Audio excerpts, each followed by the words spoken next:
Greetings everyone. Thanks for joining me today. Some of you know me from my work at Stereophile magazine. Some of you know me from my Facebook group Jazz Vinyl Lovers. Some of you know me from my YouTube channel. Some of you know me from the guy who tosses large bags of nails onto tourists in the summertime from my 7th floor perch. I wanted to explain today why I'm a pain in the ass. And this is mostly to do with my vinyl group where people post jazz vinyl. And this isn't necessarily to get into the whole what is jazz conundrum, which is a whole nother story, mostly to do with my vinyl group. This is more the entire reason of why I have this Facebook group, Jazz Vinyl Lovers. When I started it like 5 years ago or something, I didn't know a place like this didn't exist, where people who love jazz vinyl could commiserate and talk about their records and show their new records. And it's been really great because we have members from across the globe. And the big joy for me is to see all these unusual records, not only alternate pressings of records we know well, but entirely new pressings from artists I've never heard of across the globe that were printed during the 50s, 60s, and 70s primarily, before vinyl sort of took the dip to CD, and then experienced this major resurgence that we see today, and which is not letting up, which I can see evidence in my own group because we constantly have people trying to join. People will post records that I don't consider to be jazz sometimes. And by anybody's measure of what is jazz, they're not jazz records. But we have almost 9,000 people in this group now. Is it 8,000? Something like that. So you have people who know a lot about jazz, you have people who know nothing about jazz. We have scholars like Daniel Van Elge and Alan Lowe, people with amazing collections like Scott Baldwin, Shigeru Suzuki from Japan, Mark Rapp. These guys have incredible collections, and I love seeing what they post. And Daniel and Alan are deep reservoirs of knowledge.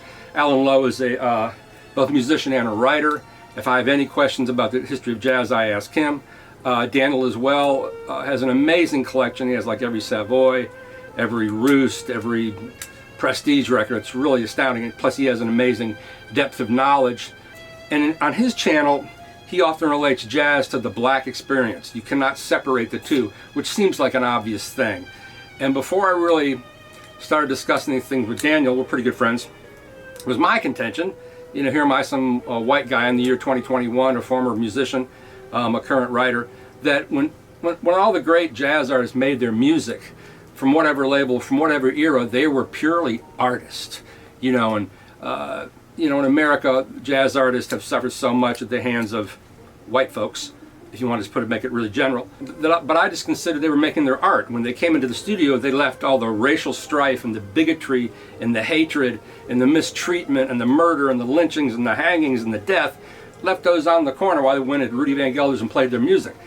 But, you know, that's just an insane way to look at it. That's ridiculous, actually.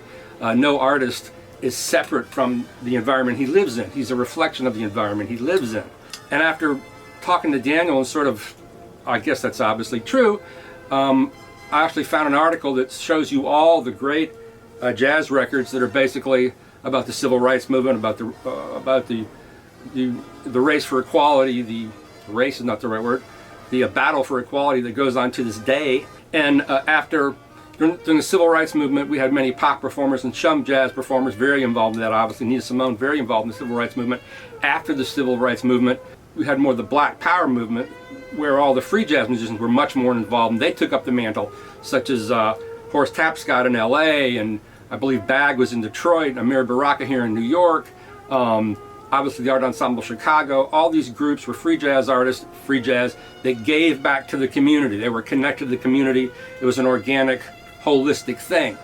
So when people post records that aren't jazz records in our group, and somebody's got to say they are or they aren't, and that'd be me. I mean, I do have a little bit of knowledge. I was a jazz drummer for about 10 years, rock drummer before that. I've interviewed all the great drummers and many of the great musicians in jazz. I've written for Downbeat and/or Jazz Times for about 25 years. Not that I'm, you know, I have a limited amount of knowledge. I know what I know. I know a lot about records. But ultimately, what I get bent out of shape about is when people post records in the group that A, are not jazz, and they will fight you to the death to basically hold up the stanchion, the flag, for their ignorance. And ultimately, what you're doing You know, we live in a country where jazz is less than 1% of all sales. The average American has no idea what jazz even is. You know, Hollywood treats jazz like shit, basically. Always has, probably always will. Americans don't get it because they're too lazy to put a little investment into it. Jazz, like classical music, you have to sort of listen to it. You have to really kind of listen. It's not something in the background, you know, while you're cooking or cutting your hair or whatever you're doing. It's meant to be, it's a full, total experience like classical music. And unlike classical music, jazz is America's only true native art form in music, along with hip hop and the blues. When you post records that are not jazz records, and you fight to the right to post these non-jazz records, to me, you're basically just pissing all over these great jazz artists who in many cases gave their lives to make this music, to make these incredible artistic statements. Most of them, many of the greats died young. But, you know, when you, for instance, claim that a Herb Alpert record is a jazz record, to me, you're essentially pissing all over Duke Ellington, Charles Mingus, Miles Davis, Hank Mobley, Lee Morgan, John Chai, Jimmy Witherspoon, Stanley Turrentine, Elvin Jones, Louis Hayes, Philly Joe Jones, Louis Armstrong, back to Congo Square. These guys died for this music, and jazz is such an incredible art form. It's so enriching. There's so much to it. There's so much to love. It gives you back so much. Why would you want to piss on these creators who never got their due in this country anyway? I mean, Wynton Marsalis, how long did it take for him to have his big band cover Mingus and Monk? How long did it take? Years, while he's worshiping at the trough of Duke Ellington, as you should. Duke is one of the great musicians of all time, but there's more to jazz than Duke, just like there's more to jazz than Blue Note or Prestige or Concord or any of this stuff. There are jazz labels across the world that people, there are artists that people just ignore because they're not on Blue Note. That's another story. But my thing is, you have to have respect for the art form, for just what these people have done. I mean, these are incredible accomplishments in music made by Mingus and Ellington and Armstrong, and the stuff is alive. Charlie Parker, you put on Charlie Parker, you know, the sunlight comes pouring through the room. It's just amazing, and that music is alive now, as pertinent and as of one with society as it was when they made it. To me, it is anyway. My point is, you know, we need to have respect for these artists who gave their lives and often died penniless and broke. Hank Mobley died, I think, liver cirrhosis at what, 40 or something? I mean, if these guys could see what's happening now with all these incredible reissues by multiple labels, both from analog tapes and from crummy CD sources across the globe, they'd just be in shock. I think I mentioned once before that John Coltrane's original 3 LP contract with Prestige, where he's guaranteed with him and his band for something like $300 per record. Did he get royalties off that? I imagine he did. Still, $300 per record. That's only like, what, 56?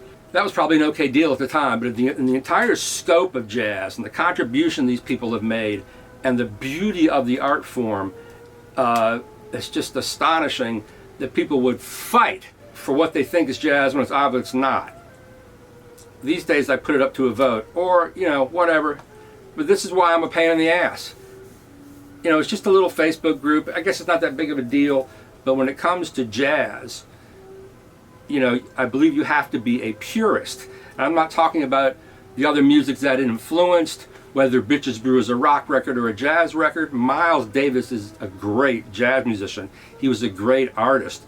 He was shat on until the day he died. I mean, he made a lot of money. He was honored. But like, and then they make that horrible Hollywood movie, Miles Ahead. What a utter piece of garbage. You know, this is what Hollywood has to do to sell this stuff. So it just kind of wears me out when I have to be like the beat cop trying to manage. If you're going to come to a large group of people who know a lot about jazz, I would hope you come to it with an open mind, that maybe you're not right. I'm certainly not right about everything. It took Daniel, the jazz shepherd, to kind of set me straight about certain things regarding jazz musicians in their environment. So that's all I ask, and that's why I'm a pain in the ass.